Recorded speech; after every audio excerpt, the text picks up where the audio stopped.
बस्ती BJP सांसद व बस्ती लोकसभा 61 के प्रत्याशी हरीश द्विवेदी ने हनुमानगंज बाजार में किया कार्यकर्ता सम्मेलन को संबोधित करते हुए साधा विपक्षी पर निशाना, कहा कि अब की बार फिर विकास के मुद्दे पर बनेगी बीजेपी की सरकार। प्रेरकों की 35 माह से मानदेय न मिलना व बेरोजगारी का शिकार बन जाने जैसे मुद्दे पर पूछे जाने पर कुछ बोलने के लिए इनकार। मैं प्रधानमंत्री जी की जिक्र कर रहा हूँ। मोदी योगी जी हमारे मुख्यमंत्री आए उत्तर प्रदेश में, जब से आए लगातार किसानों की समस्याओं के समाधान की 71,000 किसानों कर्जा माफ हुआ नई बस्ती में, 71,000।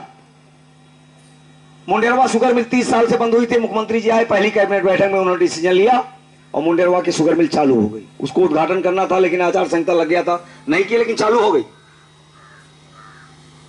आज उत्तर प्रदेश में हमारी सरकार आई है। भाई मैं अकेले सांसद था, एक भी जनप्रतिनिधि नहीं थे हमारी पार्टी के। एक सांसद के पास 25 करोड़ रुपया 5 साल की निधि होती है और प्रधानमंत्री सड़क होता है। मैंने शुरुआत से और हनुमानगंज तक प्रधानमंत्री सड़क बनवाया नहीं बनवाया।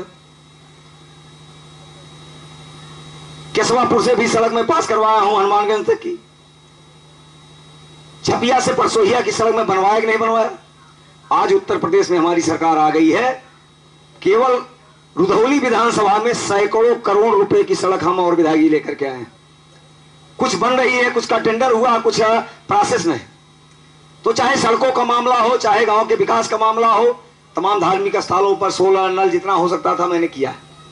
लेकिन इतना ही नहीं, मैंने कहा कि 100% गांव, 50% से ज्यादा गांव ऐसे थे मेरे सांसद बनने के पहले तक विद्युतीकरण नहीं हुआ था। वो 50% गांव कंप्लीट हो गया। आज 100% गांव में खंबा तार ट्रांसफार्मर लगा। 2 लाख से ज्यादा गरीब परिवारों को मुफ्त में बिजली का कनेक्शन सौभाग्य योजना में दिया गया। और इतना ही नहीं, किसी से मैं पूछूं, बताइए बस्ती जिले में कोई मेडिकल कॉलेज था क्या? कोई? आज आप जाकर के देखिए, मैं आमंत्रित कर रहा हूं, बस्ती जिले के रामपुर में जाइए, मेडिकल कॉलेज चालू करवा दिए। उत्तर प्रदेश में हमारी सरकार नहीं थी, माननीय प्रधानमंत्री जी से मिलकर के मैं मेडिकल कॉलेज का शिलान्यास करवाया था। आज मेडिकल कॉलेज चालू हो गया। अब हमारे बस्ती के गरीबों, किसानों, मजदूरों को दवा कराने के लिए लखनऊ, दिल्ली, मुंबई नहीं जाना पड़ेगा। कम पैसे में बस्ती के मेडिकल कॉलेज में दवा होगी। आपका बच्चा भी डॉक्टर बनना चाहेगा, पास होगा, उसका एडमिशन बस्ती में होगा, कम पैसे में अच्छी पढ़ाई करेगा। तमाम नौजवानों को रोजगार मिलेगा। और केवल मेडिकल कॉलेज की बात नहीं है। आप बताइए, रुधौली से बस्ती आप जाते थे नहीं जाते थे? मैं भी जाता था। कितना शरीर में झटका लगता था, गाड़ी खराब होती थी, समय लगता था नहीं लगता था। ये सड़क किसने बनवाया? 2015 मैंने टांडा से लुम्बिनी की सड़क कलवारी में शिलान्यास करवाया था। आज बस्ती की सीमा में लगभग बन करके तैयार है, नहीं तैयार है? नहीं, लगभग अभी कुछ बचे हैं।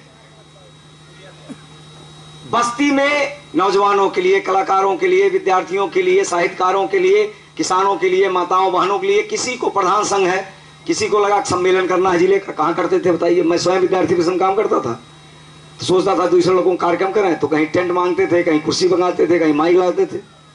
बस्ती ऐतिहासिक जिला है। स्वतंत्रता आंदोलन से लेकर के तमाम सामाजिक धार्मिक आंदोलनों में बस्ती का बहुत बड़ा योगदान है। कमिश्नरी हेडक्वार्टर है, 150 वर्ष पुराना जिला है। लेकिन बस्ती में एक ऑडिटोरियम नहीं था। ऑडिटोरियम माने प्रेक्षागृह, प्रेक्षागृह माने एक बड़ा हॉल, सुसज्जित, अत्याधुनिक। मैं संकल्प लिया, मैंने अपनी निधि से 9.5 करोड़ रुपए की लागत से 520 लोगों के बैठने के लिए ऑडिटोरियम बनवा दिया, श्रद्धेय अटल बिहारी वाजपेयी जी के नाम से। आप जाकर के देख सकते हैं। तो ये काम हुआ है जो 70 वर्षों में नहीं हुआ। ये काम पहली बार हुआ है। बस्ती से कोई ट्रेन चल बन करके चली हो बताइए? चलिए, मैं चल पाए, हम लोग बैठ करके दूर कर लेंगे। लेकिन घर के बाद चौराहे कहो तो चौराहों वाला कहीं क्यों मिली, कहीं बताओ, खराब आदमी अपने घर के बाद बाहर चक्का दूंगा। तो अगर कोई शिकायत है तो अंदर, हम तो ऐसे है नहीं कि आपसे मिलते नहीं है, माननीय विधायक जी आपसे नहीं मिलते हैं, सब लोग वो भी लगातार दौड़ते रहते हैं, हम भी दौड़ते रहते हैं। तो आप हमसे करिए, लेकिन अच्छी बात यही जो मैंने बताया है। अच्छी बात, चौराहे पर एकदम धमदारिश करिए।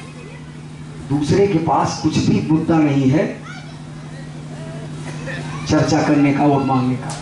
न विकास पर वोट मांग सकते हैं, न काम पर मांग सकते हैं, न अरे बसपा कैंडिडेट है।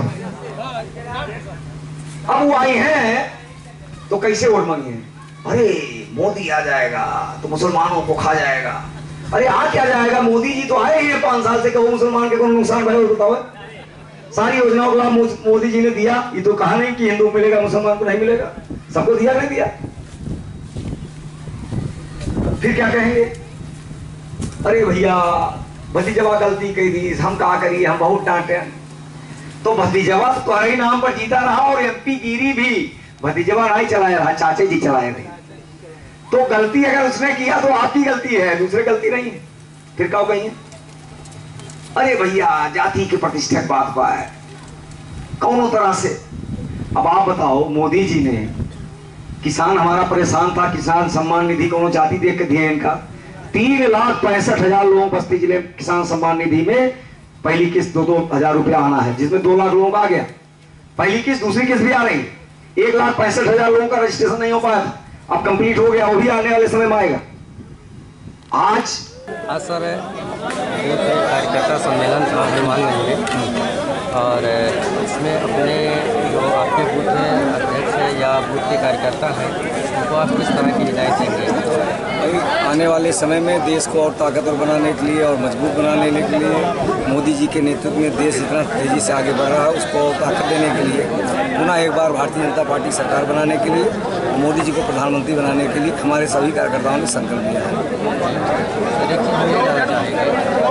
आपके बस्ती जनपद में 21 प्रेरक पिछले 5 साल से बेरोजगार होकर के गलियों में, हमारे बस्ती जिले में मेरे आने के बाद, मोदी सरकार आने के बाद कई हजार लोगों को नौकरियां मिली हैं। उसके बारे में आप चर्चा करिए, जिसका नहीं, जिनकी कोई समस्या उसके समाधान के लिए हम लोग प्रयास करेंगे। तमाम ताज़ा खबरों के लिए आप बने रहिए तहकीकात न्यूज के साथ। आप हमारे चैनल को सब्सक्राइब करें।